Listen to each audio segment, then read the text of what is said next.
boa tarde, bom dia, boa tarde, boa noite. Primeiramente, eu gostaria de agradecer a atenção de todos pela oportunidade de apresentar também o meu trabalho no React, no simpósio, e vou falar sobre o trabalho, né? Eu me chamo Euclides Lopes Araújo, sou engenheiro civil formado ali pela Universidade Selma, e o meu trabalho é o estudo da utilização de resíduos de blocos cerâmicos para substituição do agregado graúdo no concreto. Então, o estudo se deu pela problemática, né, de uma grande abundância de resíduos de bloco cerâmico no nosso país, o consumo da brita como um dos principais do agregado graúdo, né, na matriz da composição ali do concreto, da confecção, e também o resíduo de bloco cerâmico como alternativa sustentável do agregado graúdo no concreto. O objetivo do estudo foi avaliar a substituição parcial da brita por resíduos de bloco cerâmico. O meu referencial teórico ele está abrangendo ali grande parte, que é a construção civil pela geração de grandes volumes, né, de resíduos, como tem alguns dados aqui do IPEA, né, de 2012, que cita que concretos e blocos estão ali entre 29% da composição dos resíduos de construção civil.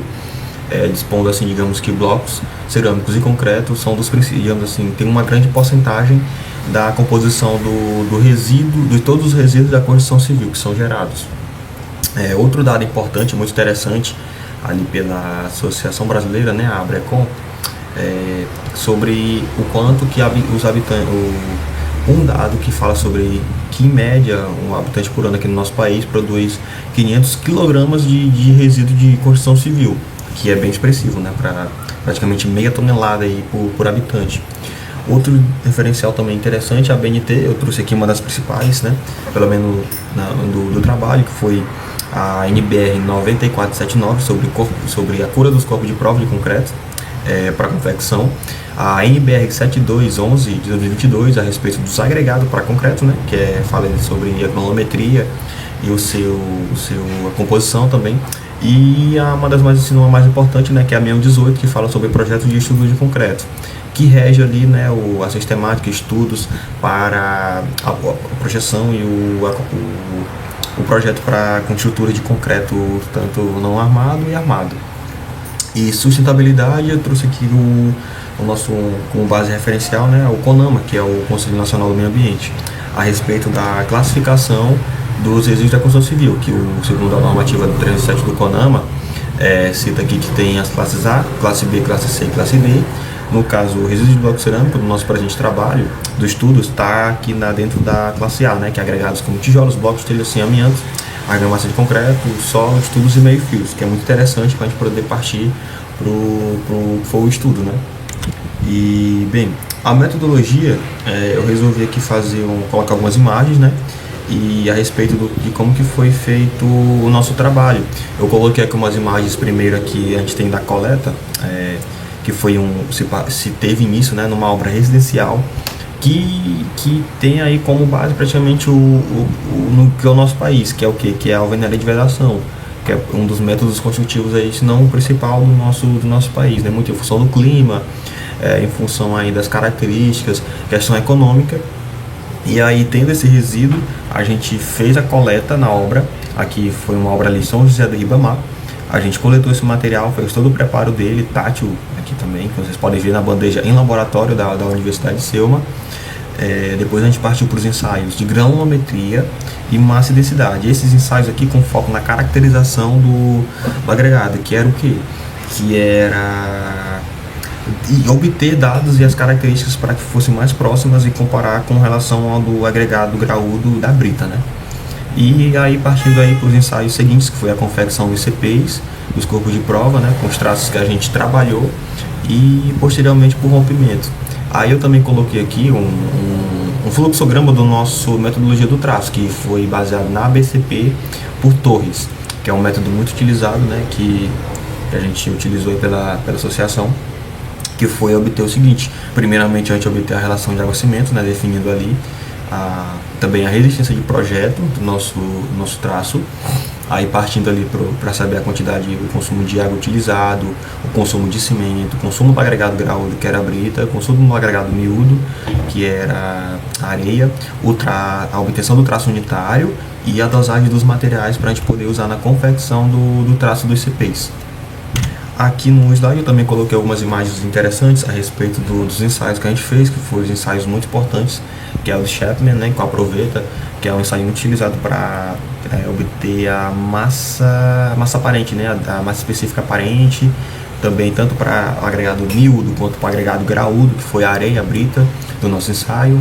Aqui também utilizamos aqui a balança, né, analítica, em laboratório, a peneira. Aqui foi o de densidade tanto solta quanto compactada, né, para areia e para brita. Aqui a gente tem os ferramentas utilizadas, né, que foi o cilindro, a régua biselar para poder fazer o arrasamento de topo, o soquete para poder fazer, no caso da densidade compactada, né, o ensaio. Aqui algumas outras imagens da granulometria, né, com as peneiras utilizadas segundo a norma. Aqui a gente já tem uma imagem de CP após o rompimento, né? Vocês podem ver aqui algumas características, tem até o bloco cerâmico aqui. Aqui durante o ensaio de rompimento ali na prensa, pode ver também axial, né? Vocês podem ver aqui o sentido das fissuras.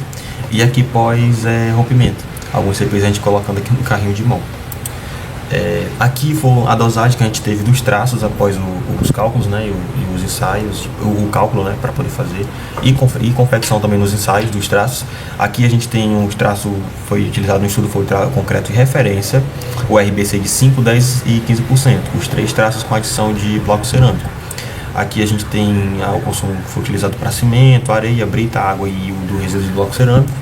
E como vocês podem perceber, eu mantive a quantidade utilizada para cimento, né, o mesmo de 6,21 kg, a areia também, o agregado miúdo, e a brita teve alteração com relação ao de bloco cerâmico. Percebe-se que no concreto de referência a gente não utilizou nada de RBC, a proporção que a gente utilizou nos outros já vai mudar, né? Vocês podem ver aqui na brita para o do RBC muda a quantidade, né, conforme a gente colocou, né, o RBC no traço, conforme os cálculos de projeto, teve uma certa diminuição aqui da brita, de 15,4, aqui já foi 0,79 kg, aqui de 10%, 14,20 de brita e 1,58 de RBC, e o de 15% de 3,47 kg de brita e o de RBC 2,37, e o de água praticamente manteve a relação da composição do concreto.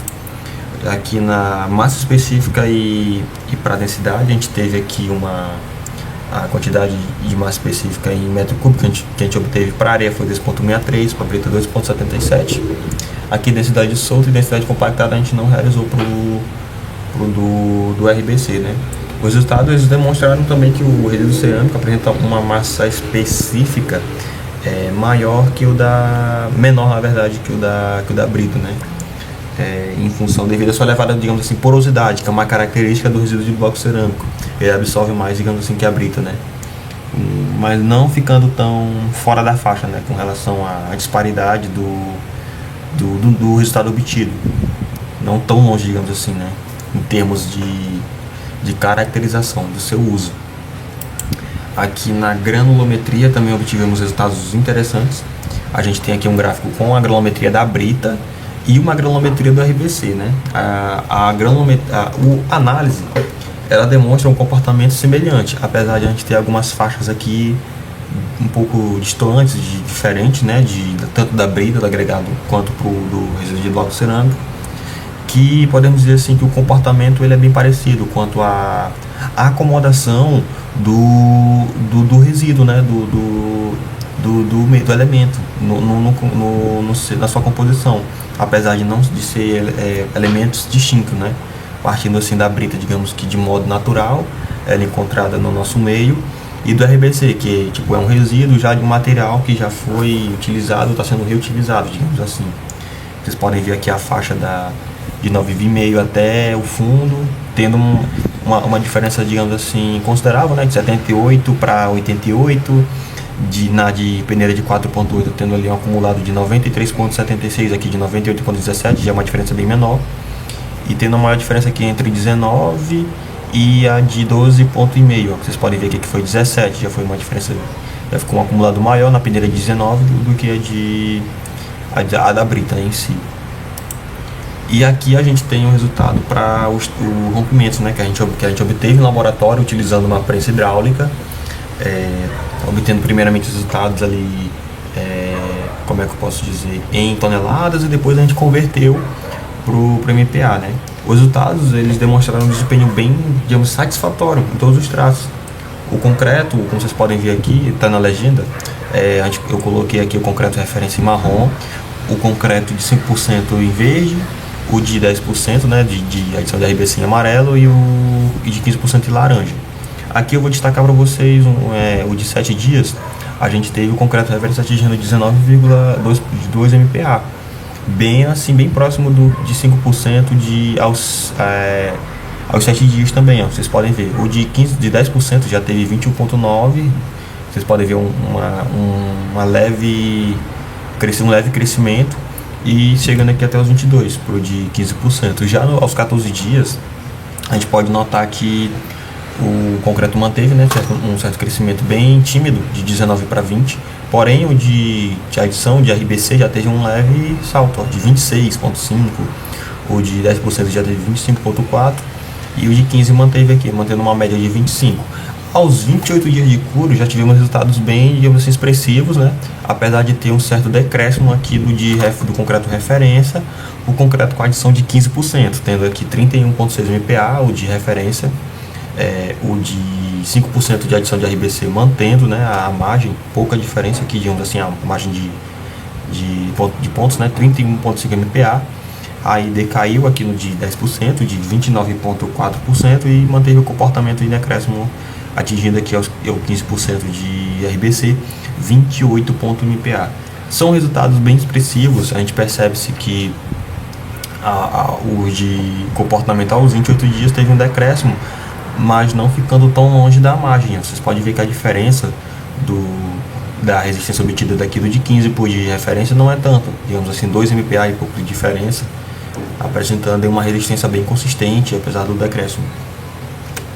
E concluímos aí que o trabalho, vou frisar que teve sim um objetivo atingido, porque a gente obteve uma certa viabilidade do ponto de vista da utilização do resíduo de bloco cerâmico pelo da brita, concluindo aí que a substituição parcial da brita por resíduo de blocos cerâmicos é tecnicamente viável, especialmente também quando se tratando dos traços, né, que a gente teve resultados aí, como por exemplo o traço de adição de 5% de RBC com resistência próxima do concreto referência, como vocês podem ver aqui, ó, bem próximo, 19,2 para 19,9 é uma diferença bem tímida.